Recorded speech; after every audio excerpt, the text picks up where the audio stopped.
কোনো সালামের লোক ইসলামী ব্যাংকের কাজও দিতে পারবে না। ইসলামী ব্যাংক ইসলাম নয়, আমাদের জনাব মির্জা ফখরুল ইসলামও ইসলাম নয়, জামাতে ইসলামও ইসলাম নয়।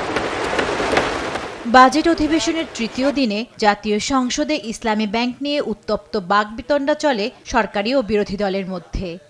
ঝিল বা অন্য কোনো প্রাকৃতিক ইসলামী ব্যাংকের নবনিযুক্ত চেয়ারম্যান একজন অযোগ্য অর্থ আত্মসাৎকারী দুর্নীতিবাজ ব্যক্তি বলে অভিযোগ করেন বিরোধী দলীয় একাধিক নেতা। চেয়ারম্যান বানানো হয়েছে একজন পরীক্ষিত প্রমাণিত অর্থ আত্মসাৎকারী এবং দুর্নীতিবাজ ব্যক্তি। বিরোধী দলীয় উপনেতা সৈয়দ আব্দুল্লাহ মোহাম্মদ তাহির বলেন, 5 আগস্টের পর ইসলামী ব্যাংক যেভাবে চলছিল সে ব্যবস্থা ফিরিয়ে না আনলে দেশ অস্থিতিশীল হয়ে পড়বে।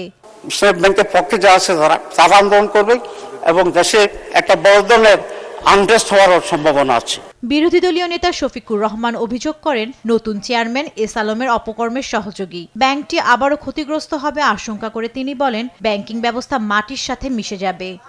ইসলামী ব্যাংক কোনো কারণে যদি আরো ক্ষতিগ্রস্ত হয়, আমি ব্যক্তিগতভাবে মনে করি বাংলাদেশের অর্থনীতি মাটির সাথে বসে যাবে। ব্যাংকিং ব্যবস্থার উপরেই মানুষের অনাস্থা তৈরি হবে।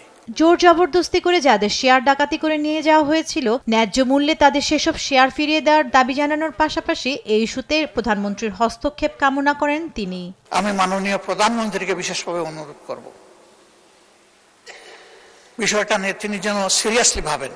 ব্যাংকটি নিয়ে জামায়াতে ইসলামীর এত আগ্রহ কেন, এ নিয়ে সন্দেহ প্রকাশ করে স্বরাষ্ট্রমন্ত্রী বলেন, এ বিষয়ে বাংলাদেশ ব্যাংক সিদ্ধান্ত নেবে। যে তার বিরুদ্ধে শুধু অভিযোগ আনা হচ্ছে মৌখিক বা পত্রিকায়, সেই অভিযোগের তো তদন্ত হয় নাই।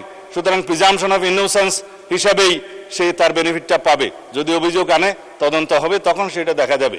অর্থমন্ত্রী আমির খসরু মাহমুদ চৌধুরী বলেন, ইসলামী ব্যাংক ঘিরে রাজনীতি চলছে। রাজনৈতিকভাবে দেশকে অস্থিতিশীল করতে ব্যাংকটি ঘিরে আন্দোলন করা হচ্ছে। এইটাকে ফেল করাবে এবং রাজনৈতিকভাবে বলবে যে আর্থিক শৃঙ্খলা দেশে নষ্ট হয়ে গেছে। বাংলাদেশ জাতীয়তাবাদী দল